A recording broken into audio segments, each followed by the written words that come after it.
wollen dieses 4. Eisenbahnpaket nicht haben. Wir brauchen keine weitere Liberalisierung. Und wir wollen vor allen Dingen keine Trennung von Infrastruktur in Betrieb, weder bei der Bahn AG noch bei allen anderen Unternehmen in Europa, liebe Kolleginnen und Kollegen.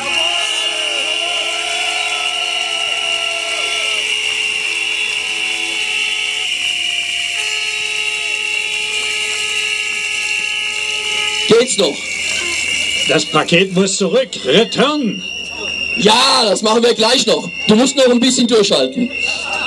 Ja, liebe Kolleginnen und Kollegen, heute sind wir hier gekommen mit über 1000 Kolleginnen und Kollegen aus Deutschland, aus Frankreich, aus den anderen europäischen Staaten, um den Europaabgeordneten zu sagen, nicht mit uns, wir wollen dieses Paket nicht. Aber sollte heute oder morgen in der Abstimmung das Europäische Parlament diesem Eisenbahnpaket zustimmen, dann sage ich heute schon, das ist nicht die letzte Veranstaltung, die wir hier machen, liebe Kolleginnen und Kollegen.